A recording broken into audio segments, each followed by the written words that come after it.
Welcome back to the New York Sports Exchange, episode number 178. And the Florida Panthers are your Stanley Cup champions, and the Oklahoma City Thunder are the NBA champions. What a week. The favorites got it done. The favorites got it done, Stan. The favorites got it done. Tim, congratulations to you. You won your money. Thank you so much. With the Panthers. God knows I needed Stanley it. Cup. God knows I needed it. God knows you need it. Yes, absolutely. Thunder win their first title. A lot to go around. A lot to talk about with the future of the Eastern Conference. Definitely one of the more stranger nights in the NBA with Tyrese Haliburton going down with the Achilles injury and all that. We will dive into that. Trades go down as well. Desmond Bane, Orlando Magic. Kevin Durant, Houston Rocket. We already did a video on Kevin Durant, but we'll go into more detail further now that we know which direction teams are going to go into. Shout out me for doing that Kevin Durant reel on a walk and losing my breath. He's multitasking. Yes, losing my breath during it, but then also said at the beginning that Kevin Durant got traded to the Suns, but then I quickly reiterated that it was hot out, it was muggy. Dude, it was so disgusting out too. Dude, the humidity was so gross. Buddy, I was out caddying. I'm standing on the 15th hole. I'm hands over my knees, and the guy's like, "You all right?" I'm like, "Yeah, it's good, man. I just need a water. I just need a water." The Popeyes employee. Yeah, it literally was. It looked like Game 7 of the NBA Finals. I'm like Jimmy Butler, Kobe holding the trophy. That's what I look like holding those putters out there, dude. I was sweating to death. Oh my god. Anyway, we will dive into NBA, the future of the Eastern Conference next year. It was weird when Tatum went down. It looks even 10 times weirder. You gotta feel real good right now if you're a Cavs and Knicks fan. You gotta feel real good. The Knicks don't have a coach right now. We do not have a coach. You'll figure it out. I know we'll figure it out, but right now, if you're a Cavs fan, it's like, holy shit. Only one with stability. Only one with stability. We'll dive into it. Florida Panthers, Stanley Cup champions. They repeat. They beat the piss out of the Oilers in Game 6. Oh my gosh. Domination. That was complete domination. What else did you expect? Sam Bennett had 4, or who is it? Bennett or Reinhardt had 4? It was Reinhardt, I think. Who cares who it was? Someone had 4 goals. I mean, it was one of the ex-Buffalo Sabres that. Yo, if you're a Sabres fan right now, you got to be sick to your stomach. You're sick to your stomach. It was Reinhardt, 4 goals. There was 6 Sabres in that series. Like Skinner, Vander Kane, yes, Reinhardt, Bennett. Who else was on there?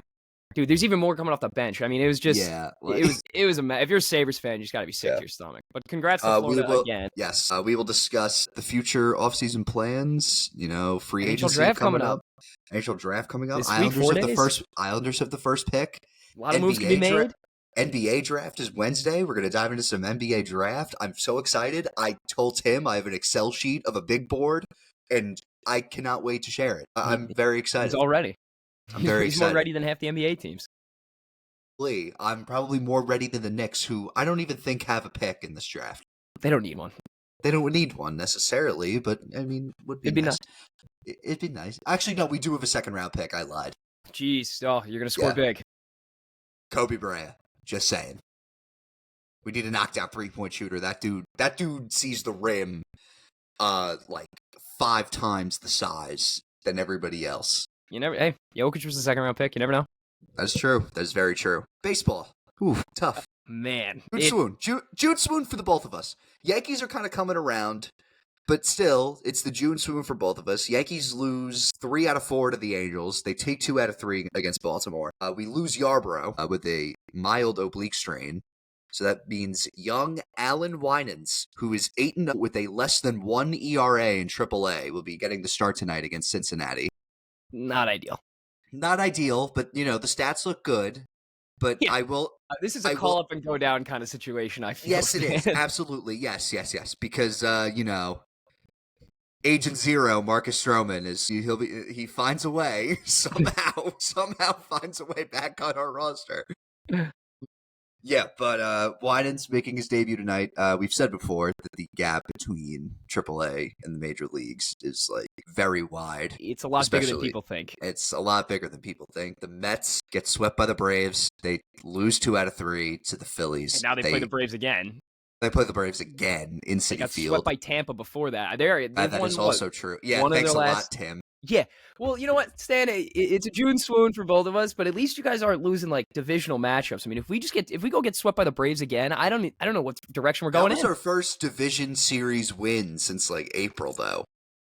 Yikes. Yeah, so, like, I'll take the good with the bad, but, like, we got to start winning division games. Oh, and Rafael Devers got traded to the Giants. Yeah, a lot of baseball going on. Francis Suarez gets sent down. Already did a reel on Rafael Devers, but, I got insulted because, it was Father's Day, had a couple drinks with my father, watched the U.S. Open, and, when you drink alcohol, your teeth get yellow. And then a lot of insults in the TikTok comments about my don't let it get you, Stan. God forbid I have a few beers, my father. Sorry you're mad, Red Sox fans. I don't know. I know you don't know what direction you're going in. We don't know what direction you're going in. So Breslow might if the Dallas Mavericks become like a top 5 seed in the West now, when they get flagged, my Nico make fun of thing is going straight to Craig Breslow. I think Breslow might jump Nico Harrison. Maybe. GMs that deserve to be made fun of. Yeah, I don't know. The whole Devers. I mean, first off, Rafi Devers, stop being a crybaby. I don't know why you wouldn't play first base. I understand. The whole thing stems from him just not wanting to play first base. But yeah, if you're a Red Sox fan, I know you got great prospects, but Jesus Christ, you just gave up like a top 5 bat in MLB. And they sent Campbell down. Yeah, and they're still winning games. Down in AAA. They I think last time I checked, they were in a playoff spot.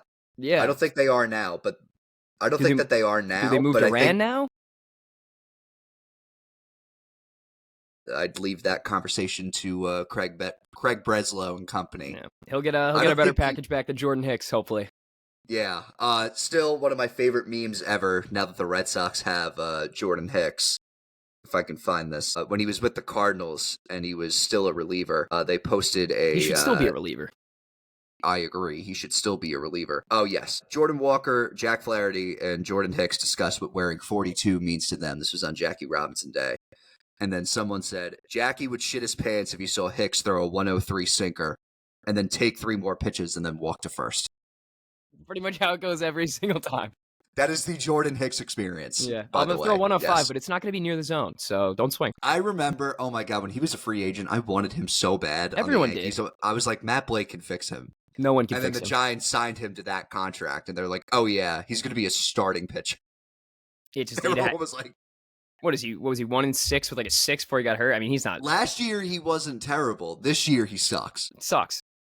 Terrible. Unreal. If you're a Red Sox fan, it's a tough pill to swallow. I can't lie. It is it's a really minimal package to get back for Rafi Devers. Yes, for, a generational hitter. Beyond me. Also, him just ghosting David Ortiz is the greatest. He's done with the Red Sox. That was I was just going to say, that was the most happy I've ever been after being swept by the Boston Red Sox. Get him out of here. Yeah, he hits a home run and then he gets traded. Last at-bat. I believe it was his last at-bat. May have not been. His last hit as a Red Sox was a home run against the New York Yankees over the Green Monster. What's it? He went out with a bang like that, and we don't have to see him in the Bronx until 2027. Something like that. There you go. There may not even be baseball that year because the new CBA is... The lockout may be coming. The lockout's coming, people. We'll see. All right. We'll get to baseball. Let's get it started. The Oklahoma City Thunder, NBA champions. Are we saying for the second time in franchise history? Because the Sonics do have one. I'm saying first time in franchise history. I'm going to say first, too. I think they did a full 180. They completely switched up the whole team, so I don't think... As much as you want it to be the Sonics, they're not the Sonics. I want it to be the Sonics, but yeah, I know. They're not the Sonics. I think Bill Simmons said this best, Tim. This NBA playoffs is...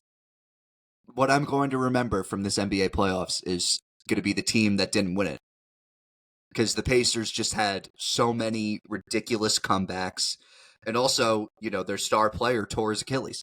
Yeah, I mean, it felt like the team of destiny this year. And then obviously you fall a little bit short, which sucks. But they went on a hell of a run. Now we're going, I don't want to look too far ahead going in the offseason. But what the hell are they going to do now going into next season? Let's hold off on that. Let's talk about Game 7 first. Because there was a point, I think I was just drained for maybe an hour. Once the fourth quarter hit, I was back. It's every NBA game, dude. No.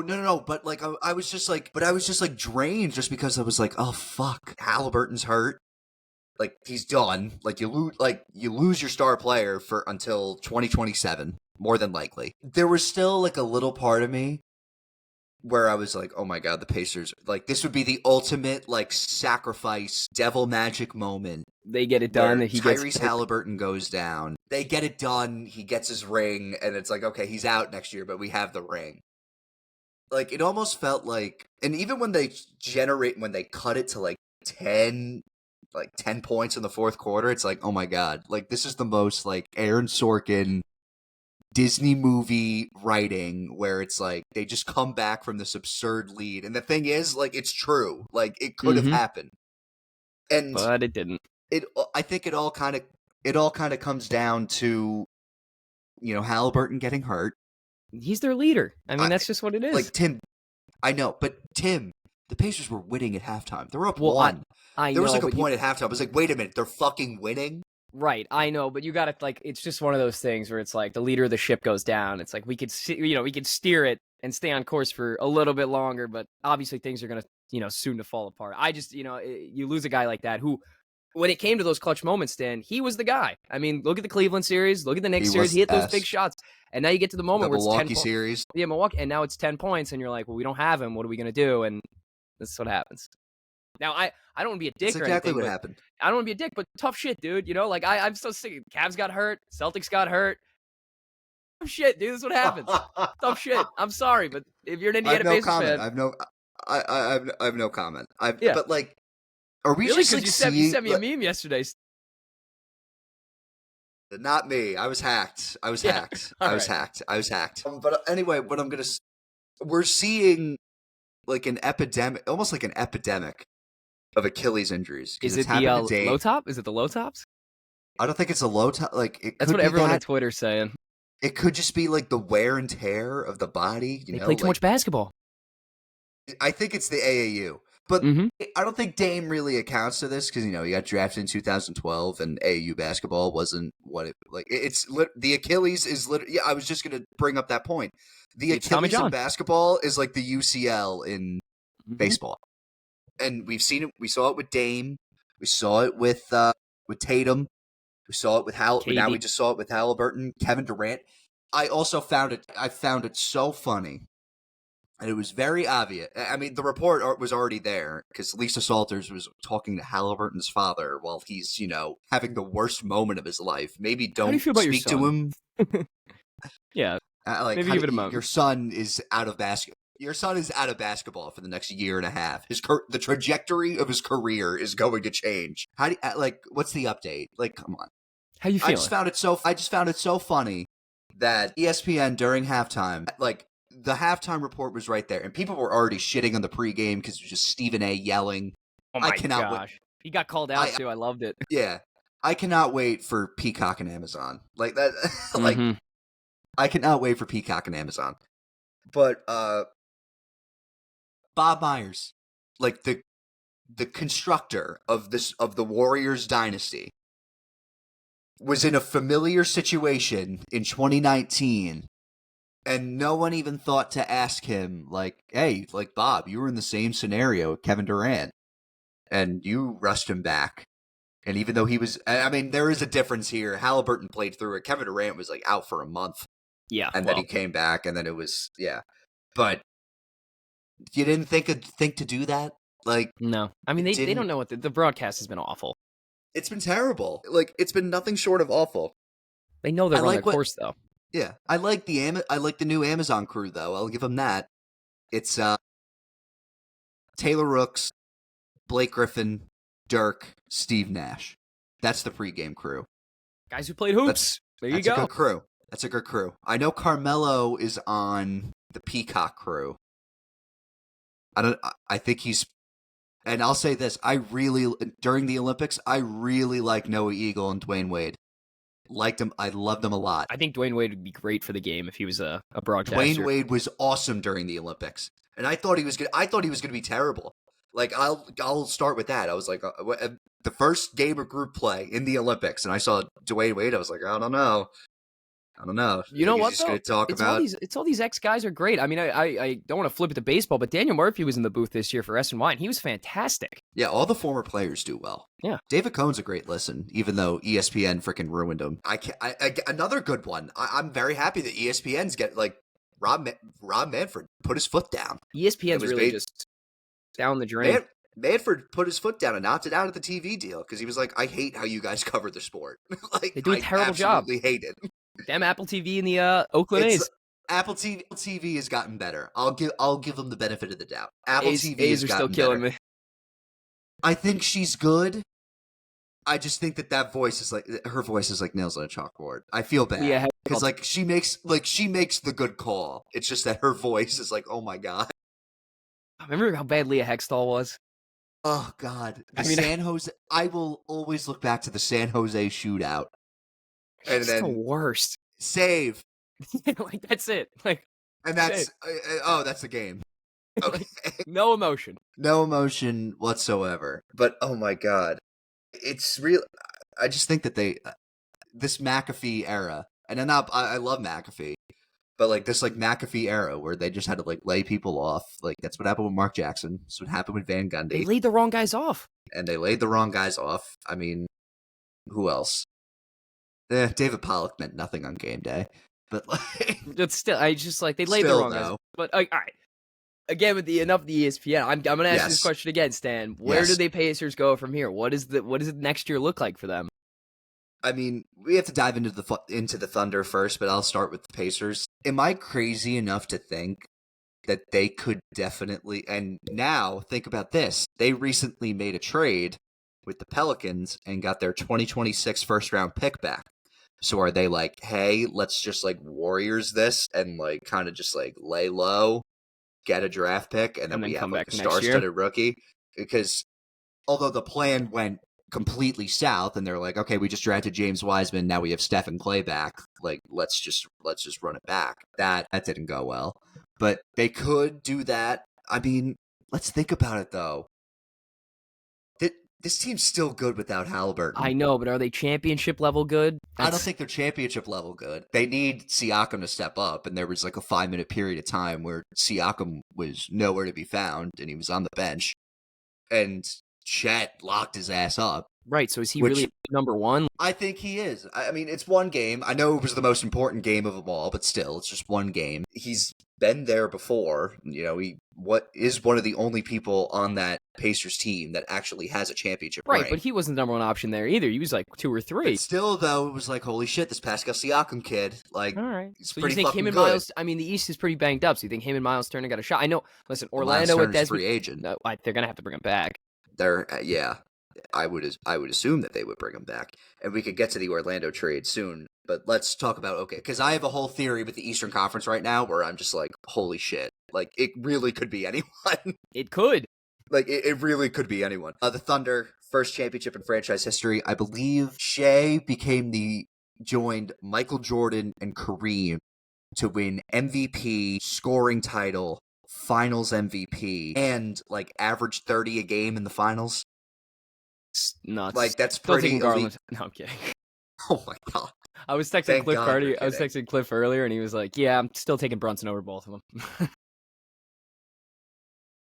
My friend did send me this text the other day, or not the other day. Literally as soon as the Thunder won the title, all time accolade wise, SGA or Allen Iverson.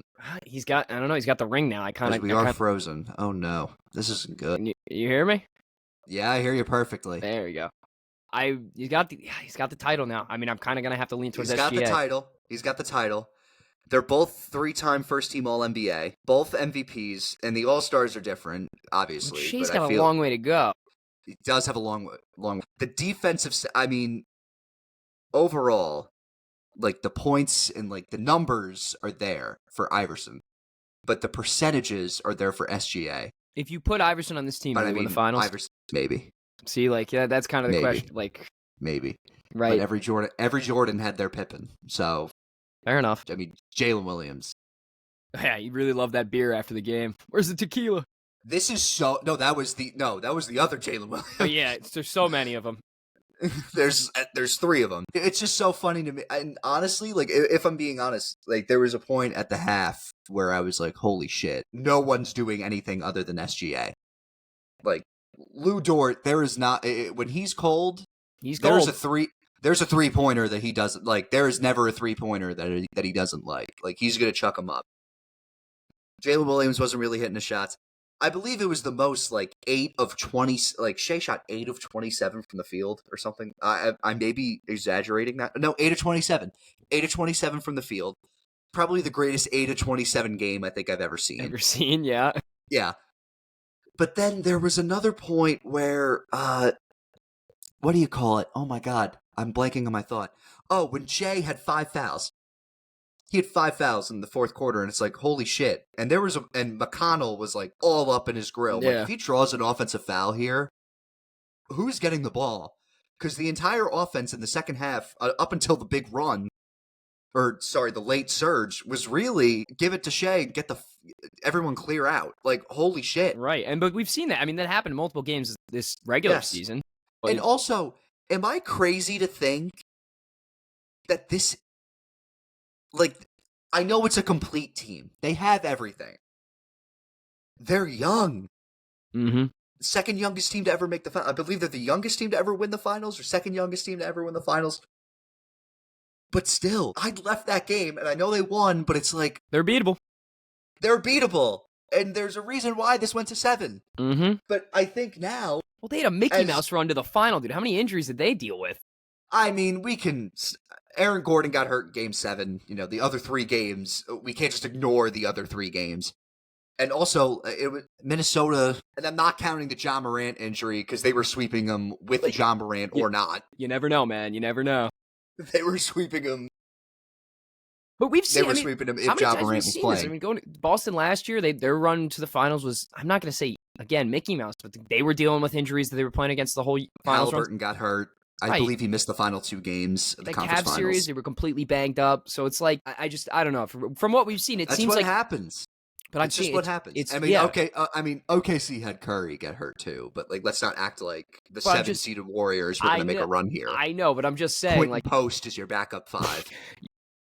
Yeah, well, you just see a lot of injuries now, and it feels like that's the team that's going to win, who kind of just has the injury-prone path. That's feel like, is that the direction we're going in now, where these teams are a lot more even than we think, and it's really just the injury. Well, we'll see. Maybe. I mean, but will we, like, and we know the Spurs are on the come up. We know the Rockets just got Kevin Durant. They were the number 2 seed in the West this year. We'll discuss that trade further. Yeah, they were the number 2 seed in the West with Jalen Green. And I said on the Instagram, on my reaction video, like, the whole discussion that series was the Rockets need a closer. And now, granted, Kevin Durant's 36 years old. He's going to be 37 in September. Still Kevin Durant. You finally got a closer, and you still have that young core. Oh, my God. Can you imagine when Kevin Durant retires or leaves? Because I believe he's going to expect an extension. And honestly, like, if you're the Rockets front brass, you're definitely just like, okay, why not? You have to at this point. Jabari Smith guarding KD in practice every day is going to do wonders for the fucking kid. There's that. You keep Reed Shepherd. You keep Cam Whitmore, who I loved when he was coming out of the draft. Who else do you keep? I mean, Şengün's still there. You didn't really have to give up much.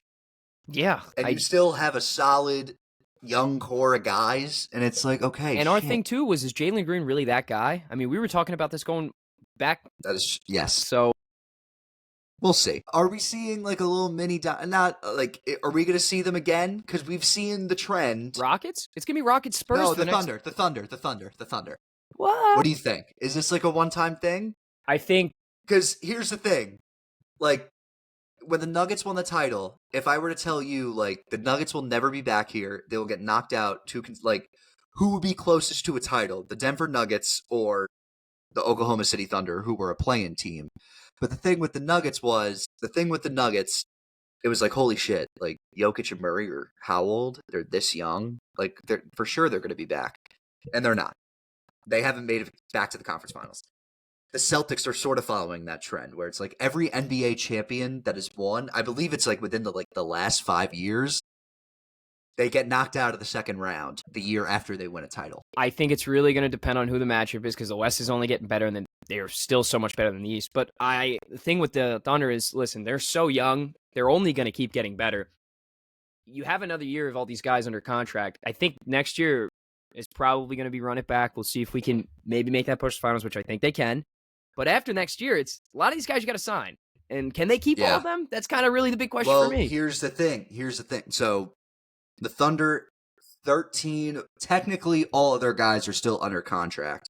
But I think they have 2 guys that are still on their rookie contract. It's big Jalen Williams from Arkansas and A.J. Mitchell. I believe they have player options. I would assume that they would take the player options. Yeah, probably. I would assume so. I think the next best thing, because I think they got to let go of some of the veterans. Yeah. Caruso was nothing short of phenomenal, but still, I believe that you want to keep your core of SGA and Jalen Williams. Like as good as he is, you don't really need him.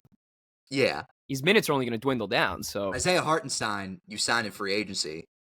I believe he has a team option at the end of this upcoming season. Do you decline the option and you're kind of just like, yeah. And also, like, they signed him in free agency. He wasn't even starting. I mean, I know he was starting. He started game 7. He started he wasn't even starting to begin the series. I know he was the first guy off the bench, but still. Yeah, I think they have another year's stability and then a lot of question marks come up. But yeah, we're talking about next year. I think they're still the most polished. I mean, their biggest threat now to me is Houston Rockets, who San Antonio. Well, San Antonio, you need another year or 2 for them, I think. I think, and I hate saying this, and hopefully this bites me in the ass, I don't think the Mitch Johnson hire is as, big of a splash, because, we haven't really seen him, I know he has Wemby, he has Fox, he has Castle, and now they may be getting Dylan Harper, which is like, oh my god. They're going to be loaded. It's just like, holy shit. But I don't know, when the close game comes, and does he have it? And again, we put a lot of expectations on Wemby. How old is he? 20? Is he? I mean, now he's partying with the monks. It's partying. He's praying with them playing basketball. He's 21. He's 21. He'll be 22 in early January. And then the question is he gonna really start turning and closing out games? Because we haven't seen it yet. I mean, he got injured. The team was injury prone. They haven't been great. Does that turn a corner? When do we turn that corner? And does everyone, you know what I mean? I don't know what we see with them. The expectation for them is through the roof. I mean, it has to be. Oh, yeah, absolutely. But it's, when does that happen is really the question for me, is when do they make that big jump into a finals caliber team? I don't know. And now you got Houston to deal with, so now is Houston one of these big matches where we've seen a 2 rivalry team now? I think I said 3. Hello? Yeah, well, 3, Mavericks are about to get fucking Cooper Flag. 4. So OKC still. Houston, OKC, San Antonio. Oh, I was just talking about the state of Texas, but I was. Well, I'm just saying. No, I'm just talking about the big 4. No, but I understand. I understand what you mean. Yeah. Or you can even throw. You could still kind of throw Denver in there. You can't take him out of it with Jokic. So it's now you got 6. You're never out of it with Jokic. Right. And honestly, we'll get another year of Luka and LeBron. I know he's 41, but I never they need a bench in the worst way. Right. But you can never rule them out. We've seen Luka almost. No, you can't. Yeah, we've seen Luka single-handedly do some damage. So we'll see. But I think the West is so much better than the East. Not even close. They're light years better. Oh yeah. I'm trying to think. Okay. All right. Let's get to the trades and what it means for the Eastern Conference, because my God, is it going to be it's going to be a shit show in the Eastern Conference. I will say though, I texted you. I'm like, it runs through us. It does. I know we don't have a coach. We don't have a coach right now. And we're also 3 days away from the draft, so I would hope we have a coach by then, but I don't think it looks like it. No. Still, it looks like it's going to run through us. Also, if I'm the Knicks, Mitchell Robinson is now untouchable. Mm-hmm. And everyone hated Mitchell Robinson going into the playoffs, and then now it's like, oh my God. If they trade Mitchell Robinson, what are they doing? I don't think they will. I think, honestly, Stan, the Knicks and the Cavs rosters right now are in the 2 best spots, just injury-wise and depth-wise, going into next season. We still got this offseason to make moves for both of us. Yeah. So we need a bench. And we also need to hire a fucking coach, first of all. Yeah, that is also true. So the Bane deal, how many was it, 5 first-round picks? So let's go with the Desmond Bane deal. It is, I completely forgot what it was. It was 5 first-round picks. I think, so Memphis gets KCP and Cole Anthony. which little sentimental moment because Greg Anthony, Cole's father, I believe was on the first ever Memphis Grizzlies team when they moved from Vancouver to Memphis. There you go. So that's sort of a big role there. I'm trying to find this freaking trade and I'm losing it because here we go. So the Magic get Desmond Bane. Magic get Desmond Bane. Grizzlies get Cole Anthony, KCP, 4 first-round picks, including the 16th pick in this year's draft, unprotected 2026, unprotected 2028, unprotected 2030, and a 2029 first-round pick. It's top 2 protected, but they're going to be. I would assume that the Grizzlies would get that pick. Orlando gets a much-needed piece where it's. I think it was worth it. I think it was worth They're mortgaging the future. I get it. I think it was worth the extra pick just because they so desperately needed it.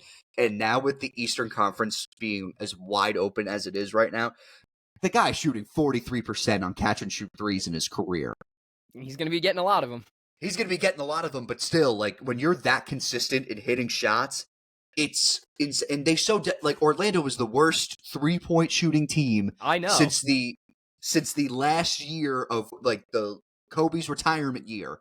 Lakers. We played them 2 years ago. They weren't much better than they couldn't hit a shot to save their lives. They could not hit a shot to save their lives.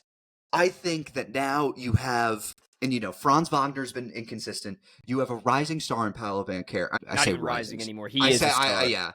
That he is a stud. I've known this. Since. I mean, known this since he was 18. Stan, he might make the first team next year. He might make first team All NBA. I believe it. Especially with the Eastern Conference being wide open. I'm saying. Like, hello. Yeah, for Memphis. Shit, my hair got all fucked up. For Memphis, is this like a wave the white flag thing, or is it like we can't pay all 3 of them? Well, not and it's just okay, Bane, go. So what I heard is they're not in any interest getting rid of Jared Jackson Jr. and John Morant. So, but now they have so much draft capital, and I'm wondering, do they go out and get someone with that? Possibly. Maybe, but oh god, you don't have a bench. You're not gonna have a bench.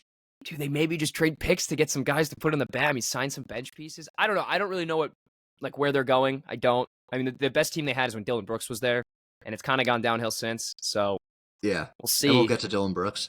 Yeah, but I mean, this feels such like if you're the Magic right now, they still need more. They still need more. But this definitely helps. This definitely helps. So with how wide open the Eastern Conference is, Boston isn't going to be good. They're going to be without Tatum.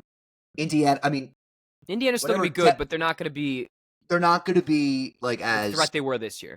Yes, Orlando went from 30-1 to like 13-1 to win the title in some markets. It's even lower on other sports books, but like, well, I mean, I'm a Magic fan right now. It's like holy shit. I mean, it's a huge jump. Shot here. Like, I mean, think of the East right now, really. I mean, Knicks, Cavs, only stable teams. Celtics injured. Pacers injured. I have no idea what the Sixers are going to be. I have no clue. No one does. I'll say that if I'm Daryl Morey, I'm not thinking championship. I'm thinking, is Joel Embiid going to play 40 games? I think that's what you kind of got to think about.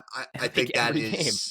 I think that is my main issue if I'm Daryl Morey. I'm not thinking championship. I'm thinking, is my star player going to be healthy? So now you're really looking at it. So where do the Magic slot? Are they like the 4th best team in the East? They could be. Right? So and who knows? Like, let's say the Bucks in January, and I don't think the Bucks are going to trade Giannis this summer. Let's say the Bucks win like 15, like they have 15 wheels wins fall off in January, and Giannis is like, "Fuck this, I'm at trade me." That may go even further. That's what I'm so like. And the Bucks are going to be without Dame too. Mm-hmm. Like, if I'm like the Atlanta Hawks, are you making a move now? Is this like the year we can make a move? Right? Absolutely. This is the year when we can maybe do something.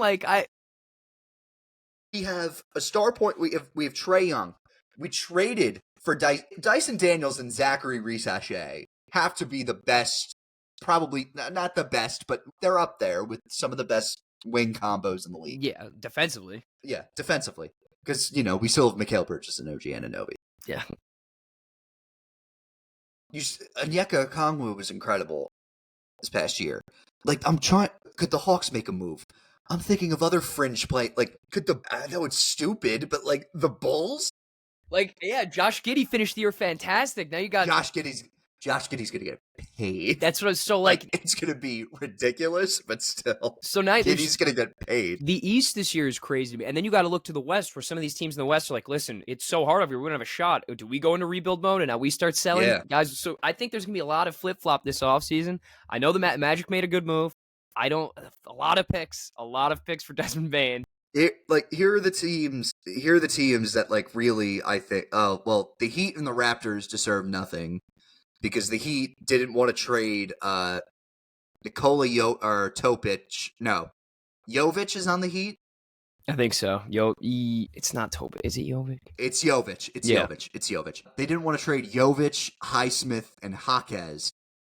Yeah, part of a deal for Kevin Durant. I think Pat Riley like kind of offered them like Wiggins, a big contract, and a draft pick, and they were like, "Here." And they were like, "No." The Raptors didn't want to trade Jakob Poeltl. They want to trade RJ Barrett though. That's confirmed. They did not want to trade Jakob Poeltl in a deal for Kevin fucking Durant, which is hilarious. RJ Barrett's on the table. Yep. Like, could the Pistons? Like, the Pistons are back. That's. I said, and this was even before Tatum tore his Achilles. I was like, this is a nice story, but I don't see anything. Like, I don't think they'll be back here because just now, like, everyone's going to be healthier and, everyone's going to get better. And now, like, holy shit, the Detroit Pistons have a chance to be a top 4 seed. 5 seed, 4 seed. I mean, we can see the jump Cade makes. He was fantastic last year. If he can get even better. We mentioned Orlando.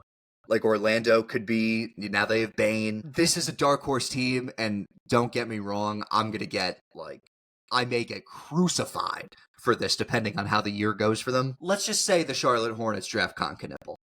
And you have a LaMelo Ball, Concaniple backcourt with, Brandon Miller. Yeah. And Miles Bridges. And if they want to keep Mark Williams, they could trade Mark Williams for a better. The defense on that team sounds awful already. Sounds awful. But you never know. With how bad the Eastern Conference is, we could be seeing something. Not the Wizards. Definitely not the Wizards. Sorry, definitely not the Wizards. Yeah, sorry, Wizards. Like, I can see 14 of the 15 teams in the Eastern Conference. Not the Wizards. Not the Wizards. Maybe the Bulls. Maybe the Bulls have like their little. Maybe Jerry Reinsdorf pulls. I could see 14 of the 15. I'll give the Bulls credit here. I see 14 of the 15 teams in the Eastern Conference making at least the play-in. Yeah, like having the a one shot team's at the it. Wizards. Yeah, they don't really have a chance. But I always have the Charlotte Hornets. Like, there's really like if they draft Knipple on Wednesday, that backcourt looks pretty fucking good. But like it does. It does. Think about it. I know, but the whole culture there has just been so piss poor for so long, and I just don't. They never seem to be trending in the right direction ever. And I don't know if one guy can really. I just think that like move the needle that much. Injuries have screwed him. Like, look at this. So LaMelo Ball, Brandon Miller, Miles Bridges, Mark Williams, Trey Mann, who only played 13 games, Grant Williams, who only played 16 games. Nick Smith got hurt they've Nurkic. That's a big contract that I think that they would want to move. Although that's a good veteran backup 5 for Mark Williams. And you can afford him. You can afford him too. I swear to God, I think the missing piece is Concaniple. I think it's a little more than that, but maybe. I mean, again, the East is so open. You have no idea. The missing piece there could be Concaniple. And now, like, you have Grant Williams coming back. That's a big veteran presence with playoff experience. Like, I'm not, like, saying championship or bust here for the Charlotte Hornets. But I'm thinking 9 or 8 seed, maybe getting playing action. Like, 9 or 8 seed, and be like, okay, like, this maybe could be up next. Yeah. There's a shot here. You know what I could see? I could really see a Hawks-Hornets, like, 7-10 matchup, where it just comes down to, like, Trae Young and LaMelo just throwing up shots. I would love that. That's good. I would basketball love that. to watch. That is very good. That's very good basketball. Yeah, and now we can get to the Kevin Durant trade. My friend Connor said it best. He's a diehard Suns fan. It's like people are bitching about like the return. He's a diehard Suns fan.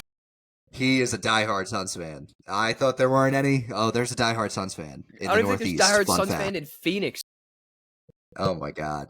But what was it? I understand why people are bitching about the return that Phoenix got, but it's more or so like they didn't really have much leverage to begin with. He's 36 years old. You had no, I mean, he didn't want to stay. He made that very public. Like, He's 36 years old. They have no draft capital. Also, they must love that 10th pick. They must love that 10th pick because I don't know who you get there. Carter Bryant? Maybe. I like Carter Bryant. I think he's a good 3-and-D, but like there's really I don't see it. There's a lot of issues there. Do you draft a center? Do you hope that Malawach falls to you? Because right now Nick Richards is your starting center. Like, do you hope Malawach falls to you? Mr. Zero Rebounds like going next year. Yeah, that's also a big thing. I think that Ishbia said to someone that they're not planning on moving Jalen Green, which is kind of like, okay, they're going to move Beal, which makes sense. Costs more money. Who the hell wants him? Exactly. They could buy him out. Like, that's buying him out. It's a lot to buy him out, but like, I think if no one wants him, you got to buy him out. So do you just tread water for 3 years and try and figure it out with Devin Booker? Is Devin Booker getting happy? Like, I don't know what you do. I don't know. I just think Devin Booker at 24 years old had this team 2 wins away from the NBA Finals. Imploded.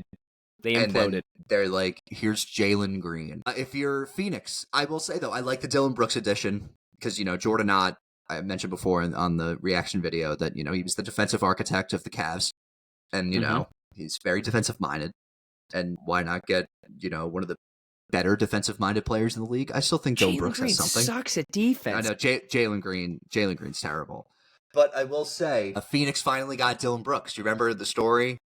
In the when Phoenix won, I believe Memphis wanted a trade for Kelly Oubre when he was still with Phoenix, and then the agreement, or Phoenix thought that they were going to get Dillon Brooks, but actually they got Marshawn Brooks, and then they realized like, hey, like you're talking about Dillon Brooks, right?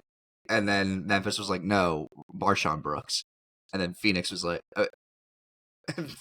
We want Dillon Brooks. And Memphis was like, absolutely not. And then that trade fell through. Well, you got your guy now. That's still one of my favorite stories ever. I forgot about that, and then the trade went out. It was like, remember when they thought they were getting Dillon Brooks, when actually they were going to get Marshawn Brooks? Yeah, What an all-time story that was. Oh my God. They got him now. They have him now. I don't know. I don't know what the hell they're gonna do. I don't even know what to think of the Suns next year. They're like 13 Still seed. the best. Oh my god! I don't think you better hope that they have God on their side. They better hope that this 10th pick hits like that. Yeah, because they're really banking on a lot here, and I just don't see it happening. I just don't. Yeah, you're banking on a lot happening. You still don't have a bench. Like you don't have a center. You don't have anything. Like you barely have any picks. Oh, great. Yeah. You barely have any picks. Who do they draft? Like, do they hope that Malawach falls? Dude, I mean, we talk about a team that really just is in probably one of the worst situations. Come on, Malawach, honestly, loved him at Duke, but, like, he's still a project. Like, he started playing basketball at 16 years old. In the biggest game of his life, he had 0 rebounds and was a -20. So it's like, I know, and it's like, do they have time for a project at this point? And he was the tallest guy on the floor by a very wide margin. So it's like, what do you do? Because like, if you get a project pick, it's like, we're really going to try and develop this guy, and that's the future. But you already have Devin Booker. You just got Jalen Green, who got extended. So now you have 2 guys on big deals, 3 guys on big deals, and you got to get rid of Bradley Beal. There's so many moving pieces here because they really fucked up. They really did fuck up getting Bradley Beal and Kevin Durant. I'm trying to find a mock draft here because here's the one from The Score. I know ESPN had him taking Carter Bryant. Like, Yakuchonis from Illinois, but like, that's another guard. You don't need... I mean, that could be your Bradley Beal replacement. Dude, they just got Jalen Green, though. It's like, how many fucking guards... You get the Euro guy. Like, you could bank on a European in the NBA. Like, give me 12 points a game for the rest of his career. Great. But it's like, I don't know. I really don't know. Like, I think I think you go center. Like, Malawach, maybe. But, like, again, I mean, the guy's got a 9'6" standing reach. 7'6" wingspan. He's ridiculous. But if you can't just put him in the lineup, because it's, I mean, like, I don't know. They blew it all up, and it's... I don't know where you go. If you're Matt Ishbia, oh my god. There was one meme that I saw, and I sent it to my friend that's the Suns fan. It was Ishbia when he bought the Suns versus now, and it's a book. And it says, I'm in love. Her name is Drusilla McAvoy. And then the next day, too hasty by far. The McAvoy woman was not for me. I am planning to kill myself, and if the remainder of these pages are blank, anyone who comes across this diary will know I succeeded. Jesus. That is Ishbia. That is Ishbia after buying the Sun. Yeah, I don't know. If you're a Phoenix fan, good luck. Really, that's just. I wish you luck. It's a start. It's a start. Is it though? I mean, honest to God, is it? Like, I don't even know if it's like. Like, you knew you weren't going to get much, but it's like... You kind of just got Bradley Beal back for Kevin Durant and Dylan. Like, I mean, let's be honest here. You got another Bradley Beal. Like... No, but it was like I said in the reaction video before, it's like, I would imagine that Jalen Green gets moved, because Booker and Green defensively is a disaster. I mean, they let up like 150 points a game, dude. I don't know what the hell they're going to do. Like, that is a disaster. And now, all of a sudden, they're like, maybe we could keep him. I think there could be, again... There could be one of those fringe Eastern Conference teams that are like, maybe we could take Jalen Green and see what happens. We'll give you 5 first-round picks for Jalen Green. Like, maybe that's... Oh my God, if he gets 5... If there's 5 first-round picks for Jalen Green, those 5 first-round picks better be the worst fucking group of people I think I've ever seen. And I will say, though, there's a lot of people that are saying that the 2026 high school class is like one of the weaker classes. So again, we can see more draft capital moved. Yeah, we could see a lot... Yeah, we could see a lot of shakeups coming in the NBA, but those trades were pretty massive, and it's. We're done with segment 1, and we're almost an hour into the episode, which is incredible. I mean, like a million things happen in the NBA in like 2 days. Yeah, it's ridiculous. It's ridiculous. Let's think. Let's just go to hockey now. Let's just Panthers win the cup again. Or do you want to go to NBA? I mean, could we go NBA draft? I mean, we can. It's 50 minutes in. We haven't touched Stanley Cup yet. We haven't even touched... let's go to the Stanley Cup, then. Let's go. I mean, we kind of dove into it a little bit, but, like, not necessarily for all... Oh, wait, we have to talk about Ace Bailey canceling all those fucking workouts. Oh, yeah. That kind of was a little nuts. Going to Hollywood. It is so funny to me that, like, Ace Bailey is doing this, because I never thought he was good. I never... There were, like, so many people that were like, oh my God, Ace Bailey could, like, really, like, leave Cooper Flagg here. I'm like, absolutely not. Definitely not now. Not now. I will say, this seems like the perfect Danny Ainge pick ever. There literally could be a scenario where Adam Silver steps up on the podium and is like, with the 5th pick in the 2025 NBA draft, the Utah Jazz select Ace Bailey, Rutgers University. And we're all like, Danny Ainge, you sick motherfucker, what is your problem? Like, that is... That's really what it is. I don't know. I think you go Trey Johnson. I think the top... I would assume that the top... just roll off your top 10 right now. Give me your top 10. Go, give me... Just run it off. Give me your top 10 on your list. Give me your top 10 on your list. Go to that spreadsheet and show me how you think the draft's going to go. Oh, on the spreadsheet?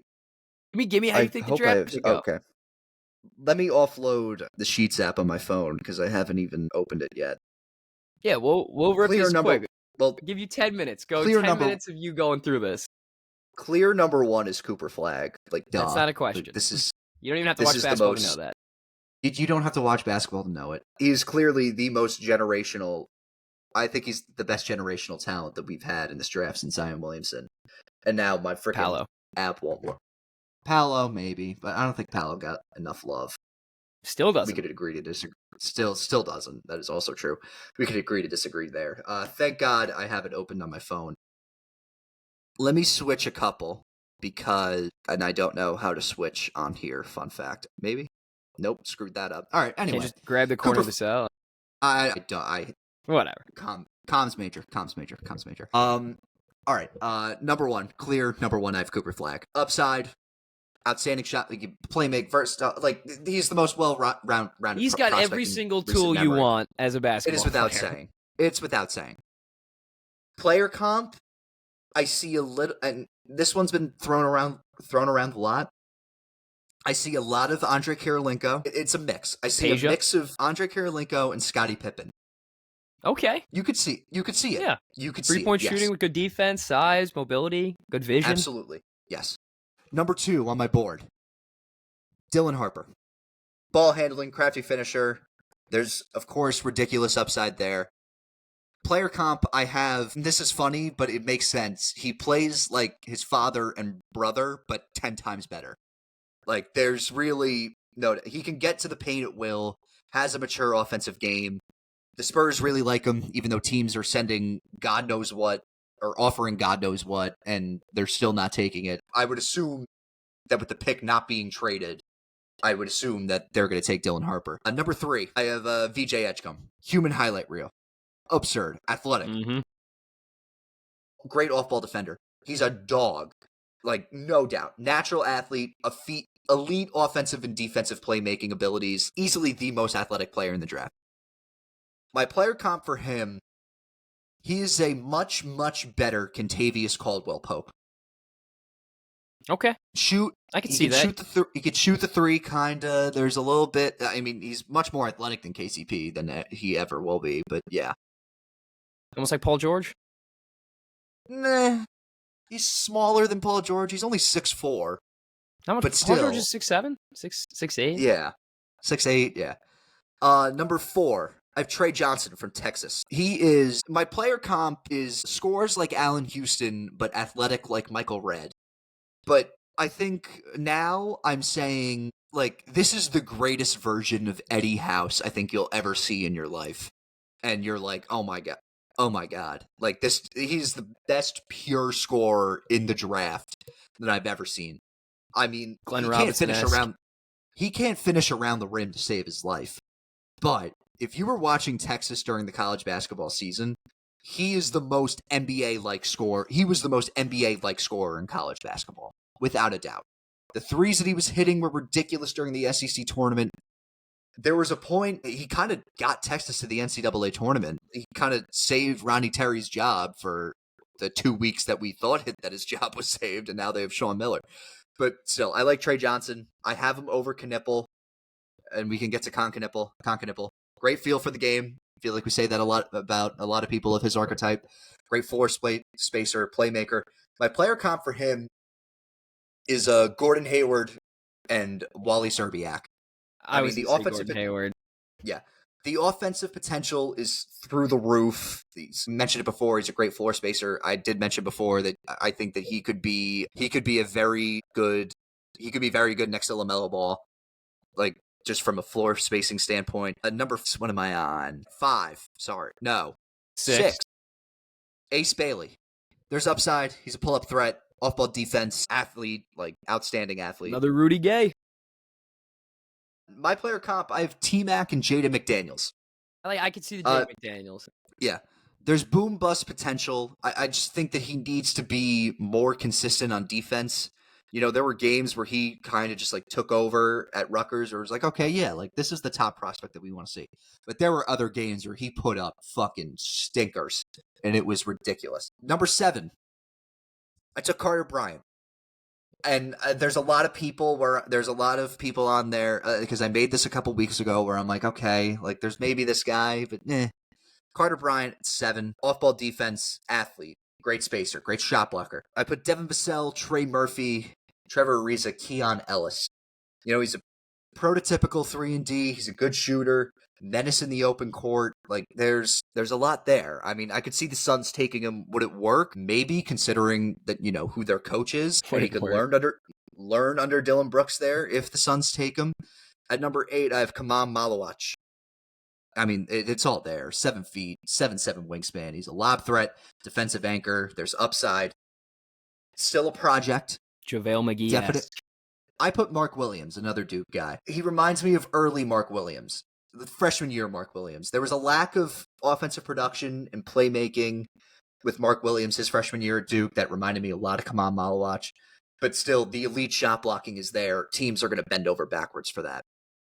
I have him as number 9 on here, but I've seen him fall a lot just because of how small he is, so I'm going to make a change. At number 9, I'm going to go with Derek Queen from Maryland. It reminds me of, like, a little bit of Sabonis. He moves like Sabonis, but he scores like Paul Millsap. The talent and production is there. I can't tell, though, if he's big enough to play the 5 or if he's quick enough to play the 4. He's 6'9". He's a great playmaker. He can rebound. He's a crafty finisher. We saw him throughout the NCAA tournament. Then at number 10, this is a sleeper pick, but I like him a lot. When you're 6'8" and can play the point guard position, you can do it. Does wonders for NBA players. It's Igor Demine from BYU. I see a mix of He's a bigger Fred VanVleet, but he also plays like Josh Giddey. Great passer, above average playmaker, plays with exceptional pace, especially plays in the pick and roll. Yeah, you could go with Sean Livingston. Great feel for the game, great off-ball defender. He's a floor general. I think teams will take Demine over Jeremiah Fears just because Jeremiah Fears is 6'2", and size can't teach size. Can't teach size. You cannot teach size there. Yeah, that's my top 10 on my board. There we go. Anything else that you want, like sleepers? Give me one guy you think's gonna fall to like the 20 range, but has the potential, the upside of like a top 10 draft pick. Okay, let me look at the board. Big guys, it's Cedric Howard. I mean, so Cedric Howard played 4 or 5 games at Washington State after transferring from Eastern Washington. He entered the portal, committed to Duke, actually. Tim, I don't know if you knew that. He committed to Duke. I did not know that. And then he freaking shot the lights out at the combine. I believe he hit like close to like 45% of his threes in the catch and shoot drills at the combine. And then he was like, okay, yeah, I'm going to stay in the draft and not go to Duke. But we have Dame Sarr instead. But anyway, 6'5", 7'2" wingspan, catch and shoot is there. He's athletic. There's a lot of upside. Great off-ball defender. I said he's a poor man's J-Dub. Jalen Williams from the Thunder. The good Jalen Williams. Extremely long, has a beautiful three-point jumper. He isn't the best defender, but he shows the desire to be a good defender. And I mentioned that 6'5" frame with the 7'2" wingspan. He's just going to grow into his body every year. So I really like Cedric Howard. I wish he was in a Duke uniform, but nonetheless, teams are going to bend over backwards. My last question about the draft, Stan. Yes. Where does Walter Clayton go? I will say this. The last question you did ask, I was debating with myself, do I take Cedric Howard or do I take Walter Clayton? And I'm very glad you asked about Walter Clayton because I think teams are going to love him. Size is an issue. Definitely an issue. But he can fucking score, man. I have him as 22 on my draft board. Perimeter shooting's there. He could off-ball defender, pull-up threat. Do you know who he reminds me of? CJ McCollum? We saw him in the NBA Finals. He reminds me of Andrew Nembhard. All right, yeah, that's a good one. I didn't even think of that. He reminds me of Andrew Nembhard. He's an underrated athlete, has the clutch gene. Elite shooter. 39% on catch and shoot threes. It's very difficult to be a 6'2" guard in the NBA, so the worry of him handling the point guard position is there. The passing vision and decision making aren't up to the league standards. But if you're a contender and you can get a guy like him, and you can have him come off the bench because he's ready to go. Come off the bench, he is ready to go.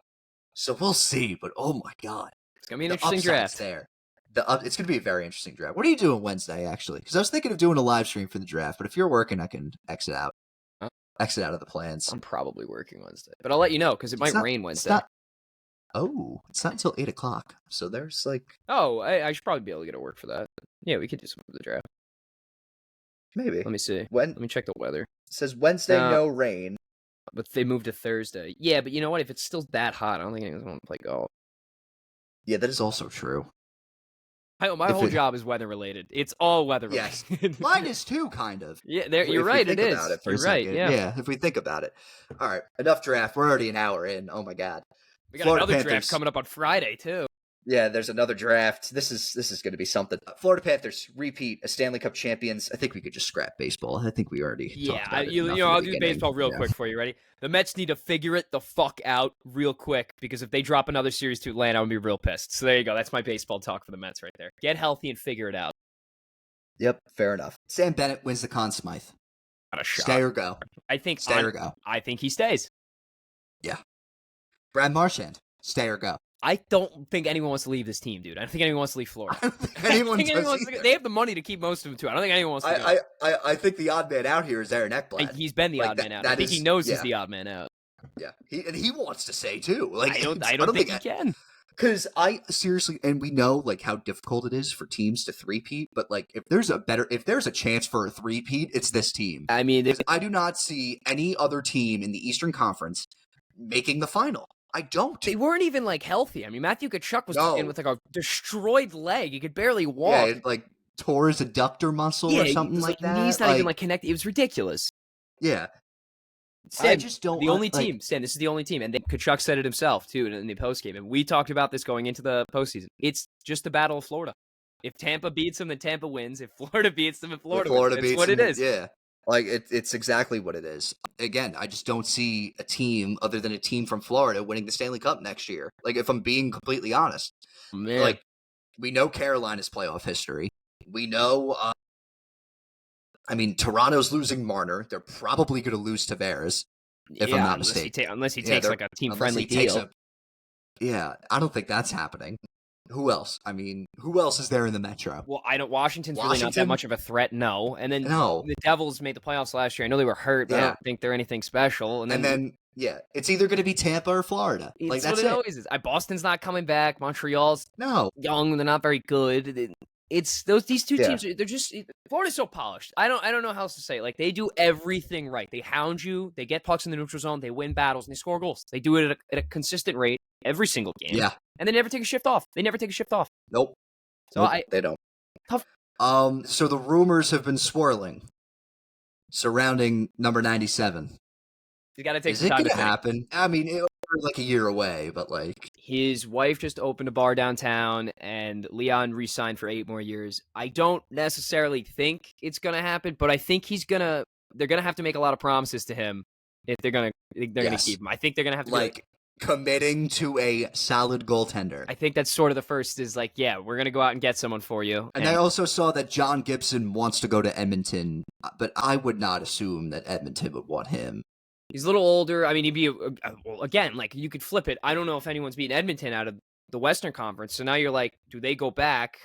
Now we have John Gibson. It's definitely a little more fair matchup. They have some cap stipulations. They're going to have to figure some things out. But yeah, McDavid didn't look too happy. I wouldn't be either. He just lost the cup twice to the Florida Panthers. I mean, you lose the year before. Yeah, that's what I'm saying. If it was a different team, it's like, all right, like, whatever. They beat you twice. But I've heard some rumblings. Dude, like the Rangers and the Kings. LA has definitely just... I've heard Tampa. Like, Tampa might... They'd have to give up a lot, but it makes fucking sense. It makes sense. Kucherov, McDavid, if they could somehow keep point Kucherov in that and McDavid? Deal. I don't know if they can, but... Yeah, if they could I don't think that they could keep Braden Point in that deal, but if... And speaking of the Rangers, this is our first episode since we traded Chris Kreider. How are you feeling about that? It's a sad move, but it had to be made. Had to be had to be done. This is really phase 1 of the retool phase. This is sort of like... This is really it's like not the a rebuild, first year. Ranger fans. Let's just put that at you. It's not a rebuild. You're retooling. It's a retool. This is sort of like the first year where it's like, okay, like this is going to be a roster of Chris Drury's guys.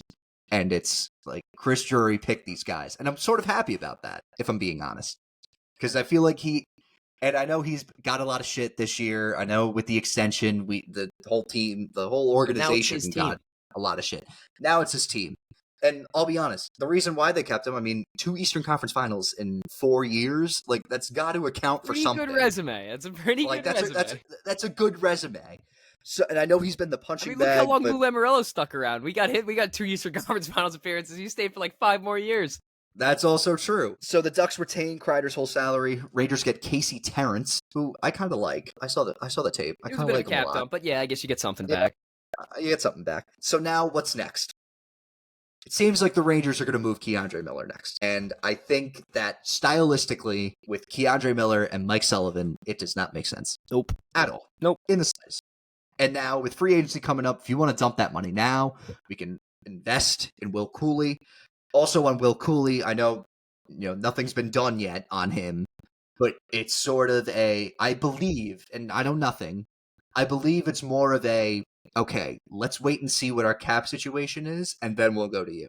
I think if they were upfront, and I'm sure they were about saying this to him, I would be okay with that. They were like, listen, we gotta work some things out. We're gonna try and do you right. Just give us some time. That's fine. Give us time. But with their track record, Stan, the Rangers front office, are you sure that happened? Because I mean, it hasn't been great. It hasn't been great. We shall see. It has not been great. But I did read an article on Low HUD that basically said, like, Will Cooley, like, the team that Will Cooley is going to sign with will be the New York Rangers. It's a matter of when, not if. So, I mean, that's got to be priority number 1. Like, it has to be. He was like the one star He was the one star of such a horrible season. So we mentioned Will Cooley, and it looks like Mika Zibanejad's here to stay. I think. Listen, I don't think anyone wants that contract right now. I think you guys can work some things out maybe because last year... I don't think anyone... But, like, he's sort of feeling like a resurgence of just, like he's with JT Miller. Like, he's with a teammate that he knows, number one. Number two, he feels like his best years were under Dave Quinn, and now Dave Quinn's an assistant. And I'll be completely honest here. If it weren't for COVID, we probably would have made the playoffs with Dave Quinn. Probably, yeah. If it wasn't for a global pandemic, we probably would have made the playoffs with Dave Quinn. And who knows? Dave Quinn could still be the coach of the New York Rangers right now. But now he's back. So we're okay. I mean, listen. But now he's back and his assistant. So now Mika feels like his best years were under Dave Quinn. He feels like he could have a resurgence. So be it. I honestly think right now the signing to make is Will Cooley at number one. That's the number one priority. You got to get a deep pair. You got to have someone to pair Fox with. I think it's Gavrikov. I've heard Provorov. If you get Gavrikov, that's a very good pick. Provorov really might be too much money. I would get Gavrikov. Yeah, Provorov. I'd rather Gavrikov. And then the whole thing with JJ Peterka. Isles are in on him too, dude. I mean, everyone's in on JJ Peterka. I said this during the deadline in February. I was like, I would do unspeakable things for Jonathan James Peterka. Like, that is going... Or is it Jonathan James? I don't think it is. I don't even know. I just know it's JJ. But I'm saying a lot of teams are around on him, and I think New York's pretty good. I mean, he's already in New York. Might as well stay there, you know? You're already in Buffalo. Might as well just move down. Jason Peterka. Yeah, but I'm excited. Like, I wouldn't mind him. And it seems like we're bullying Buffalo into, like, giving us, like, some capital for him. Because he's basically like, hey, like, he's going to leave you anyway. You're not going to sign him, clearly. They would have given him something by now, I feel like. Yeah, same could be said about Will Cooley. But I think he's on the move. Isles are in him, too. Matthew Darch has been picking up the phone a little bit. Another guy I like a lot. And his best years were under Mike Sullivan. Really like Cody Glass. Yeah, that's a scrappy guy. That'll bring some grit to the team if you do bring him in. That's a Mike Sullivan guy. That's a fourth-line guy you can throw out there and just lay a few bodies and start Devils aren't giving him a sheet, so he's going to be unrestricted. Devils said they're going to make a ton of moves this offseason. They came out and said they got to revamp the roster. Who did they trade? I'm blanking. They traded him in Nashville. I'm blanking. Now I got to look it up. I can't even remember. Oh my God, I'm blanking. It's gonna bother my God. This is going to bother me too. Eric Halla? Yep. There. Yes. I was thinking it was Halla, but I didn't want to. I just couldn't remember. Yeah. Trying to think. Anything else NHL-wise? Like, I'm excited. I mean, the draft's coming up. Free agency frenzy. Isles have the first pick coming to the draft on Friday. I think Matthew Schaefer is the clear-cut favorite of the number one overall pick. Every interview I've seen with this kid, he's like a 25-year-old mature, already ready for the NHL kind of guy. I did send you, though, that someone's Instagram story already buying a Schaefer Islanders jersey. Little ballsy, yeah, I'll give you that. Takes balls. But I do think he did admit, though, he does stupid things with his money. So like, there you go. But I think he's the clear-cut pick, and I think now he is, especially because Noah Dobson wants $11 million. I just don't see that happening. They said, the last report I heard with Noah Dobson, wanted $11 million. They did not agree to that, and if the Isles can't come to terms with him, they're going to have to move him. So Schaefer seems like the clear-cut number one overall pick for them. That being said, you move Noah Dobson. You really want James Higgins as you're not a fan. You got to get the boy from Long Island. There's been a lot of rumblings that teams are willing to move that 3 and 4 pick. Chicago and Utah both said that they're willing to move that pick. So we'll see if the Isles make some more moves. I also think that I feel like the Utah, the Mammoth now, the Utah Mammoth are like my Charlotte Hornets. Like, it's I'll never let them go. Yeah, I always think they'll be good. They have the tools. They can figure it out. Completely. They have the tools. Like, it's there. It's just that I don't know. You got to put it together. All right. That'll do it. I think we'll do what I saw then. Tim, do you want to start off? We haven't done one in a while. What I saw. Woody Johnson just bought a Premier League team. I can't even remember. Who did he get? It was Crystal Palace? Yes, 47% of Crystal Palace he just bought. Go worry about them. Don't let your brother run the Jets. Go worry about Crystal Palace. Brick better start buying EAFC 25 and see what happens. Yeah, start scouting guys.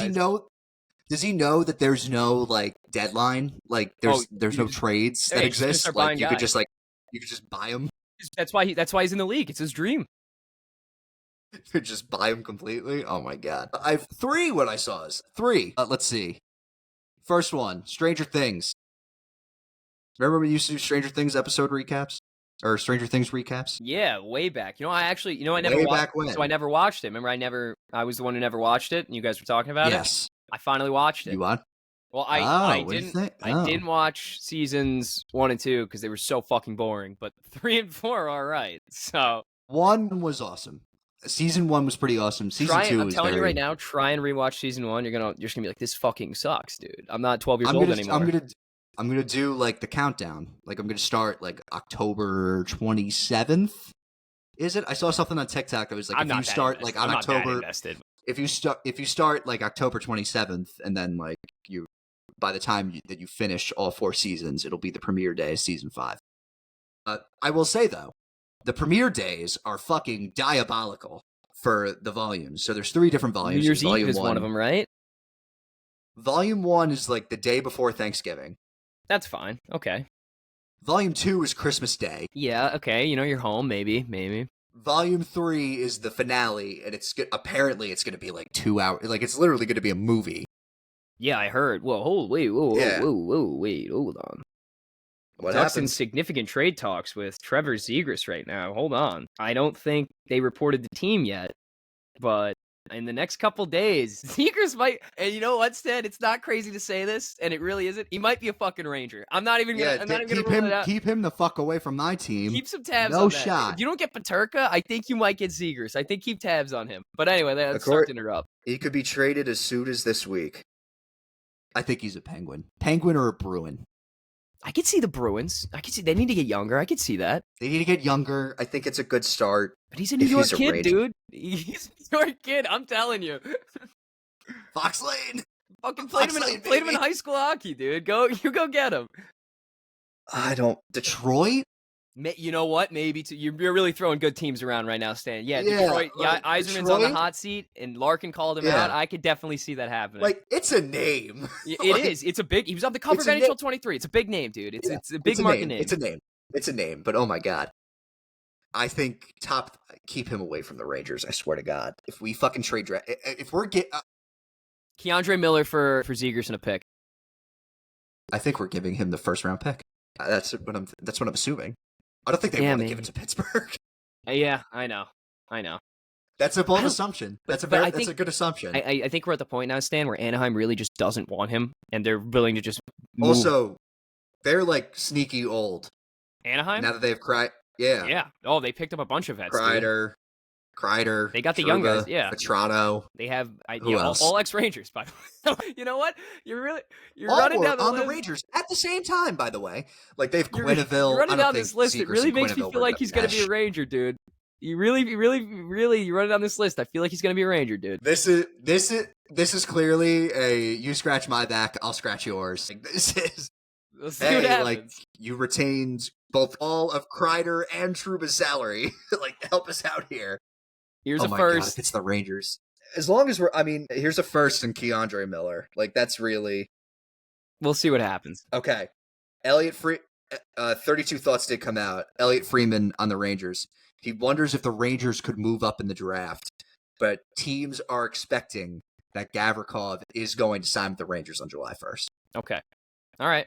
So then you move Keandre Miller and your pick, and you jump into the top 7, top 5, and now you're looking at maybe a Martone kind of pick. I think maybe I couldn't tell you. I don't know. You guys get Hagans? It is interesting. If you guys trade up to get Hagans, fuck out of here. I'll die. That'd be awesome. Yeah, Stranger Things coming out. Next one I saw, NCAA Football 26, July 10th. Very excited. Looks so much better. I will say, EA could have put out a college football game with 2 convicts on the cover. And not football players that are convicts, just 2 regular old convicts on the cover. And it could have been the worst game ever. And I still would have played the shit out of it just because it's a college football game. Mm-hmm. Now it seems like it's getting more realistic. It's sort of, I'm excited. Yeah, last year was a little arcadey last year. Not arcadey, but it was kind of okay. again, if you put a college football game in front of me, I'm going to play it. College basketball has to be next. Like, please. Bring back college baseball. Oh, you don't even say this. We didn't even say this, dude. Shout out to LSU and shout out to Keegan Bradley yesterday. What a fucking choke job by Tommy Fleetwood. Unbelievable. Oh my God. Coastal got screwed, if you ask me. I'm sorry. You're ejecting a manager in the bottom of the first inning in a winner-go-home national championship game. Doesn't make sense. Are you fucking kidding me? You gotta give us a shot. You gotta give us a shot. And now he's suspended for the first game next season just because an umpire isn't athletic enough to stay up on his 2 feet. Fuck that. Ridiculous. Fuck out of here. Absurd. Ridiculous. And then my last one I saw. Tim, I don't think I showed you this. I'm back to coaching men's league basketball. I know, I heard. You're the Scans team again, right? Yes. Yes. And I became the man that I swore to destroy. And like me and John Ranahan became Rick Carlisle and Tyrese Haliburton within an instant. It was, dude, we were overtime. We're down 8 with like 30 seconds left. We have no timeouts. A couple missed free throws, a couple dumb fouls. So like we were down 7, and then we got some 2s, foul, missed free throw, got 2. Now we're down 4. They miss a free throw. Scans gets the rebound, kicks it out to John Ranahan. John Ranahan puts up a 3, gets fouled. It didn't go in, but then hit 3 free throws with like 5 seconds left. I'll send you the video, but I was arguing with the kid that committed the foul because he didn't let him land cleanly. Like the rule is, you have to let him you land can't be the landing area. cleanly. Yeah. He was clear. He's like, I'm like, you got to let him land. He goes, I did. I love the part where he landed like cleanly, like on his 2 feet. Like you didn't see him like on his ass. Like hello. I'm like, all right, whatever. John hits 3 free throws. They're inbounding. They throw it away. No one touched it. So now we get the ball underneath our basket. Town won with like 5 seconds left. John Ranahan hits a jumper, and we win. And it was like the most like Indiana Pacers win ever. Probably the best win I've ever had in basketball since, for those that know, the full court pass, my 6th grade buzzer beater. That I peaked in life with that. Fun fact. Yeah. That's okay. I see you. You're good. There we go. You're alive. There we go. Jeez. I'm getting the reconnect thing up there. Jeez. I'm screaming here. I'm going, the inbound. I know. The inbound. Yes, it is. All right. What an episode. I was amped up for this episode, and I'm glad that we spent an hour talking about the NBA. Love it. Yeah, we had a lot to cover. We did have a lot to talk about. We didn't get... Now, let me ask you this. Because we're gonna have to draft recap for both NHL and NBA. Do we do it Saturday after the NHL first round on Friday, and then talk about both? Let's stick with Monday. We're both off on Mondays, right? And let's go Monday. We're both off on Mondays. I'm cool with Monday. I don't know if you want to double up. I'm cool with Monday. I think Monday might be our new. I think Monday might be our new slot now during the summer. I'm off every Monday. Now that you think about it. Yeah, that works with me. I'm off every Monday too. So this is gold. All right. That's going to wrap it up. Be sure to follow us on Instagram, Facebook, and TikTok. Be sure to like this video on YouTube, subscribe to our YouTube. Be sure to leave a comment on our YouTube. Shit, I forgot to mention. Congrats to Damon O'Keefe. He officially retired from coaching. I thought you meant like right. All right, yeah. Shout out O'Keefe. No, not teaching. Not teaching. Say, shout out Damon O'Keefe. I completely forgot to mention this. Shout out him. He retired from coaching varsity soccer. For those that don't know, Oaks has been coaching soccer for like 20, close to 30 years, maybe 25. I'll give it 25. Something like that. Like people don't know this. Oaks has like a sneaky good coaching tree. Like there's like a pretty prominent. There's a pretty he used to coach basketball, high school basketball, and what was I going to say? There's a pretty prominent coach in our county that's like a pretty damn good coach. Guess where his first job was? Assistant coach of the Pearl River JV basketball team under Damon O'Keefe. There you go. Like I never knew that. Like I only found that out like a couple of years ago. But like I was like, holy shit. All right, but congrats to Oaks. But anyway, be sure to follow us and rate us on Spotify. 5 stars. 5 stars only. We'll see you guys next week. Next Monday. NBA draft. NHL draft. We're officially in the dog days. It sucks. But we'll touch up on baseball on Monday because if the Mets don't We'll figure it touch out up by on then, baseball. it's going to be a real it'd be problem. brutal. It's not going to be good. It's not going to be good. All right. Peace out, guys.